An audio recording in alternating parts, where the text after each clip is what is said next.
Hating gabi sa Balete Drive. Si Mang Rolly, isang veteranong taxi driver, ay sanay na sa magdamagang pagmamaneho sa Maynila. Sa bawat biyahe, marami na siyang nakilala mga pasahero mula sa iba't ibang antas ng buhay. May kanya-kanyang kwento, ngunit may gabing hindi niya malilimutan. Bandang 11:11 ng gabi, habang nag-aabang siya ng pasahero sa may Cubao, isang babae ang sumakay sa kanyang taxi. Maganda ito, nakasuot ng puting damit na tila panlakad sa isang kasal. Balingkinita ng katawan, at ang buhok ay mahaba, halos tinatakpan ang mukha nito. "Balete Drive, kuya," mahinang sabi ng babae. Napatingin si Mang Rolly sa rearview mirror. Hindi siya mahilig dumaan sa Balete Drive kapag 10 oras ng gabi.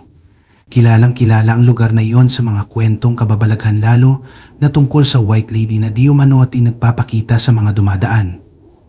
Ngunit trabaho ang trabaho. Wala siyang karapatang tumanggi sa pasahero. Pagdating nila sa Balete Drive, bumalot ang katahimikan sa taxi.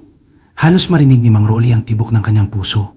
Ang mga poste ng ilaw ay malayo sa isa't isa, kaya't maraming bahagi ng kalsada ang madilim. Ang mga puno ng balete sa gilid ng kalsada ay tila gumagalaw. Animo at nagmamasid. Biglang nagsalita ang babae. "Alam mo ba ang kwento ng Balete Drive?" Medyo kinakabahan man, sinagot ito ni Mang Rolly. "Opo, madalas kong marinig sa mga super din. Sabi nila, may white lady raw dito na nagpapakita sa mga motorista." Ngumiti ang babae, ngunit may kung anong kakaiba sa ngiti niyon na nagpatayo ng balahibo ni Mang Rolly. Totoo ang kwento.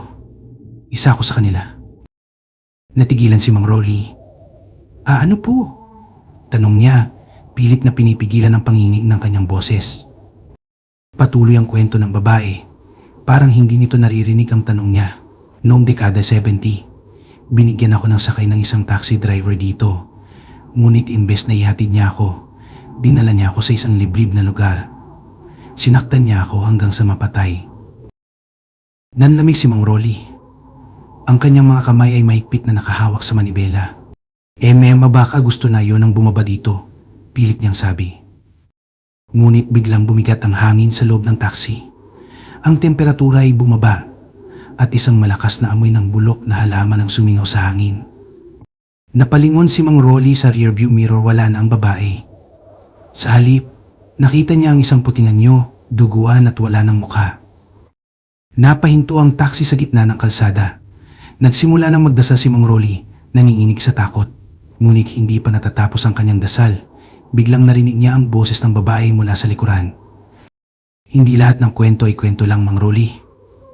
Tandaan mo siyan." Paglingon niya sa upuan sa likod, wala na itong laman.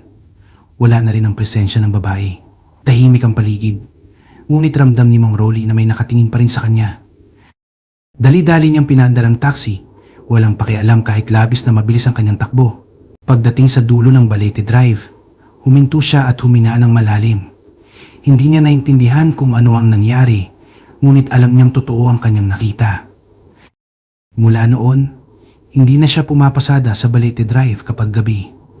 Ngunit sa tuwing naiisip niya ang gabing iyon, ang huling sinabi ng babae ay bumabalik sa kanyang isipan.